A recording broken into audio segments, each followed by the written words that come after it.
everyone! Today I want to talk to you about the difference between being a PhD candidate and being a PhD student.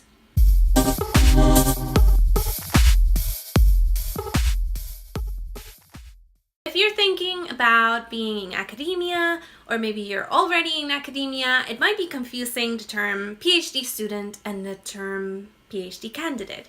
It's usually used sparingly throughout academia to refer to people who have not yet gotten their PhDs, but they're working on it and they're in an institution working for their PhDs. So let's start with first things first.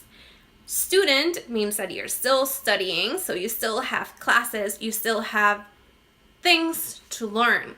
So a PhD student is the first stage where you still might have to take courses, which is mostly the case for a PhD student. They have to take at least 2 years of courses and complete their courses with a required minimum grade. In my case, I believe that you have to be above 3.2, which is B, so you cannot get a C on a PhD course.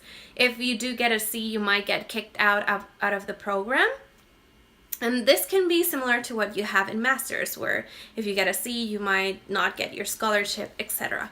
So going back to PhD student, you have to complete those courses. You have to have the required minimum grade for those courses, and you're expected to, since as a PhD student, you're supposed to be in the stage where you know the knowledge you already carried with you, and you're supposed to be good at performing in academic-related activities.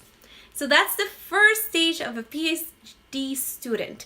Then when you're finishing your coursework, you have to work on your proposal for your topic or whatever it is you're going to be working on, or pass your qualifying exams. And this is an or where it could be both, or it could be just one, the exam. So the comprehensive or qualifying exams, there are many terms to refer to this.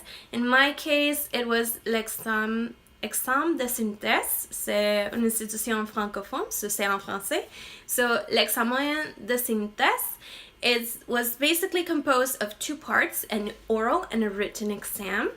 This will vary according to the institution. It can only be just written exams or oral and written. And most cases, from what I have seen and from what I have read throughout social media about other PhD students, it's usually both. It's usually the oral and the written part. However, the oral part can vary. Some PhD students, for their oral exam, they have to answer a list of questions, like it was in my case, and develop a well-redacted document that answers all of the questions posed by their supervisors. On the other hand, you can have a real, departmental test where you have to answer questions that come from the knowledge you acquired on all your coursework during your PhD student coursework, course load. And yeah, these exams are really long and you have to prepare really well, and you usually have 1 to 2 chances of passing them.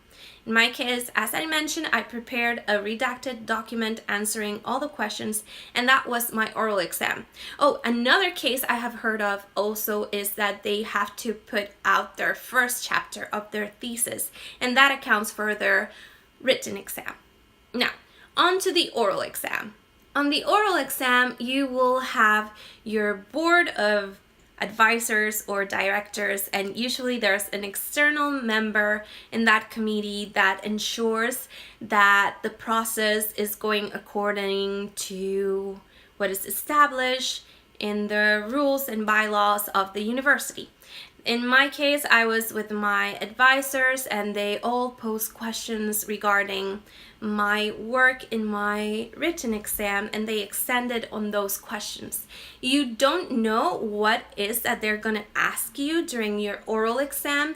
They may tell you it's going to be related to your topic, and then or it's going to be related to this and that, but you don't have the list of questions a priori, and you cannot prepare exactly for the precise detail and question they're going to give you. and it's a very stressful event. I believe that I don't only speak for myself, I probably speak for all PhD students that are going through the process of the comprehensive exam. You will lose sleep, you might lose hair like in my case, and it's gonna be very, very stressful. That's the point I wanted to bring out for that final phase of the PhD student. However, once you pass your written and your oral exam, then you become a PhD candidate.